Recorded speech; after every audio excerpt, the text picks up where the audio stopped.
नमस्कार।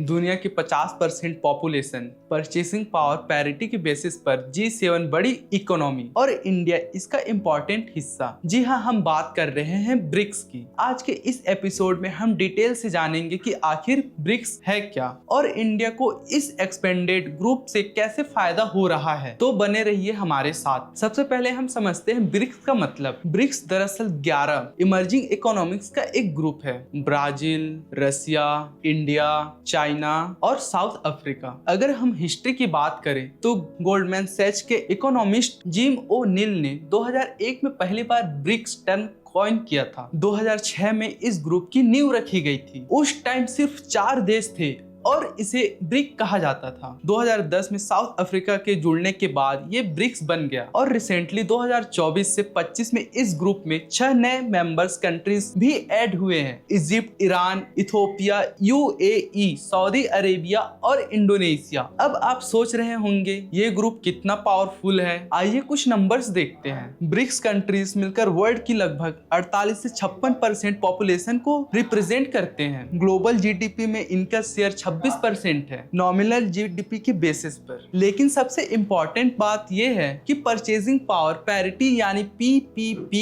के बेसिस पर इनका शेयर लगभग 39 से 44% है, जो G7 ग्रुप की PPP GDP से भी ज्यादा है। यानी मार्केट साइज और परचेजिंग पावर के टर्म में ये फिगर साफ बताते हैं कि ब्रिक्स अब एक इमर्जिंग ग्लोबल पावर है। अब सवाल ये उठता है, ब्रिक्स को बनाने की जरूरत क्यों पड़ी? दरअसल डिकेड्स से वर्ल्ड बैंक और IMF जैसे इंस्टीट्यूशंस पर वेस्टर्न कंट्रीज का डोमिनेंस रहा है। डेवलपिंग कंट्रीज को लगा कि उन्हें भी एक इंडिपेंडेंट प्लेटफॉर्म चाहिए जो मल्टीपोलर वर्ल्ड ऑर्डर्स को प्रमोट करे। ब्रिक्स के 3 मेन ऑब्जेक्टिव्स हैं। पहला, मेंबर कंट्रीज के बीच ट्रेड को बूस्ट देना और US डॉलर के डिपेंडेंसी कम करके इकोनॉमिक सिक्योरिटी बढ़ाना। दूसरा, न्यू डेवलपमेंट बैंक NDB की इस्टेब्लिशमेंट। ये बैंक मेंबर कंट्रीज को इंफ्रास्ट्रक्चर और सस्टेनेबल डेवलपमेंट प्रोजेक्ट के लिए लोन देता है। तीसरा, क्लाइमेट चेंज, टेररिज्म और ग्लोबल सिक्योरिटी जैसे इश्यूज पर मिलकर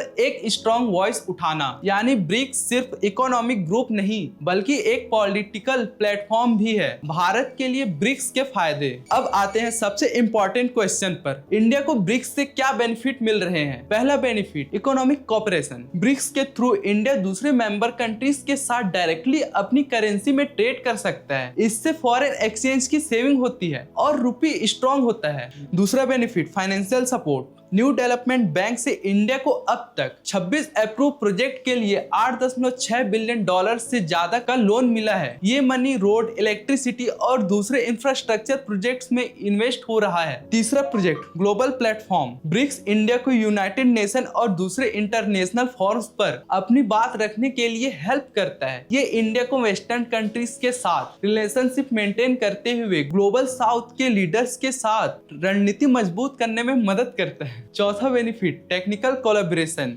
स्पेस रिसर्च, आर्टिफिशियल इंटेलिजेंस यानी AI और ग्रीन एनर्जी जैसे एरियाज में ब्रिक्स कंट्रीज के साथ मिलकर काम करने का अपॉर्चुनिटी मिलता है। एक एग्जांपल देखिए, 2023 में ब्रिक्स कंट्रीज ने ब्रिक्स पे नाम की एक डिसेंट्रलाइज्ड डिजिटल पेमेंट सिस्टम पर काम स्टार्ट किया है। ये सिस्टम डॉलर के बिना डायरेक्टली नेशनल करेंसी में ट्रांजैक्शन की फैसिलिटी देगा। हालांकि इसका कंज्यूमर फेसिंग ऐप अभी फाइनल स्टेज में है। तो दोस्तों, समरी में कहें तो ब्रिक्स अब 11 मेजर डेवलपिंग कंट्रीज का एक पावरफुल ग्रुप है। इंडिया को इससे ट्रेड, $8.6 बिलियन की फाइनेंशियल असिस्टेंस, ग्लोबल रिकॉग्नाइजेशन और टेक्निकल डेवलपमेंट